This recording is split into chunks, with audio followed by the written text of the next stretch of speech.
एक घने और हरे भरे जंगल में, जहां सूरज की सुनहरी किरणें पत्तों से छनकर जमीन पर नाचती थीं, भोलू नाम का एक बड्ढा और प्यारा सा भालू रहता था। भोलू वैसे तो बहुत अच्छा था, लेकिन वह थोड़ा अनाधी था, खासकर जब वह नाचने की कोशिश करता।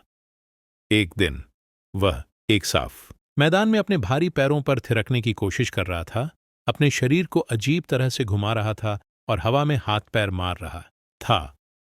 पास ही एक ऊंचे पेड़ की डाल पर उसकी सबसे अच्छी दोस्त चिक्की गिलहरी बैठी थी।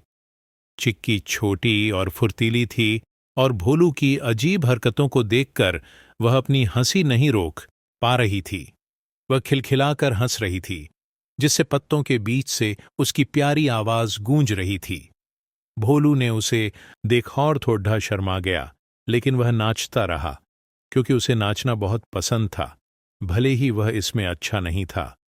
चिक्की ने उसे देखकर सोचा, मेरा दोस्त कितना मजेदार है, काश मैं उसकी मदद कर पाती। चिक्की को अपने प्यारे दोस्त भोलू को नाचते हुए देखना बहुत अच्छा लगता था, लेकिन वह जानती थी कि उसे थोड़ी मदद की जरूरत है। अचानक उसके दिमाग में एक शानदार विचार आया। वह तेजी से पेड़ से नीचे उतरी और जंगल की ओर भागी। कुछ देर बाद वह अपने छोटे छोटे हाथों में रंग बिरंगे फूलों से बनी 2 मालाएं लेकर लौटी, जिनमें छोटी छोटी चमकदार घंटियां बंधी थीं। वह भोलू के पास गई और प्यार से वे घंटियों वाली मालाएं उसके बड्ढे बड्ढे पंजों में बांध दीं। भोलू, अब कोशिश करो, उसने चहकते हुए कहा। भोलू ने जब अपने पैर हिलाए तो घंटियों से छन छन की मीठी आवाज आने लगी। उसका नाचना अभी भी उतना ही अनाधी और बेढंगा था, लेकिन अब हर हरकत के साथ एक संगीतमय ध्वनि जुड़ गई थी। छन छन छन कि यह मजेदार आवाज पहले से कहीं ज्यादा शोरगुल वाली और मनोरंजक थी। जंगल के दूसरे जानवर, जैसे कि खरगोश, हिरण और बंदर, यह अनोखी आवाज सुनकर अपनी अपनी जगहों से बाहर निकल आए। वे यह देखने के लिए उत्सुक थे कि इतना मजेदार शोर कहां से आ रहा है।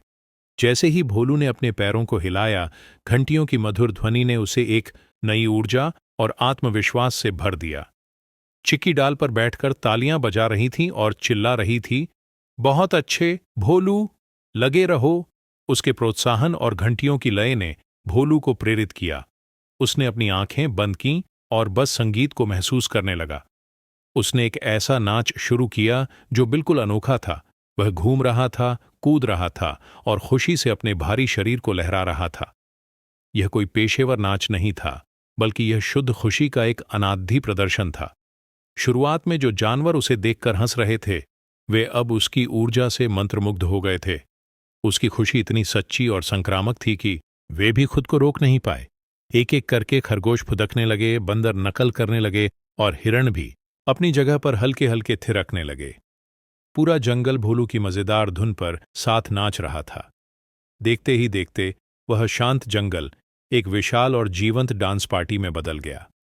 हर जानवर अपनी अपनी शैली में नाच रहा था, लेकिन उन सबका सितारा भोलू ही था। वह बीच में खड़ा था, उसका चेहरा खुशी से दमक रहा था और उसके पैर बिना रुके थिरक रहे थे। उसने यह साबित कर दिया था कि नाचने के लिए किसी विशेष तरीके या नियम की जरूरत नहीं होती, बस दिल में खुशी होनी चाहिए। उस दिन भोलू ने एक बहुत ही महत्वपूर्ण बात सीखी। दूसरों की राय की परवाह किए बिना वह जैसा है वैसा ही रहकर सबसे ज्यादा खुश रह सकता है। उसकी अनोखी पहचान ही उसकी सबसे बड़ी ताकत थी। जंगल के सभी जानवर अब उसे उसके अजीब नाच के लिए नहीं, बल्कि उसकी खुशी और आत्मविश्वास के लिए जानते थे, और भोलू हमेशा के लिए जंगल का डांसिंग स्टार बन गया।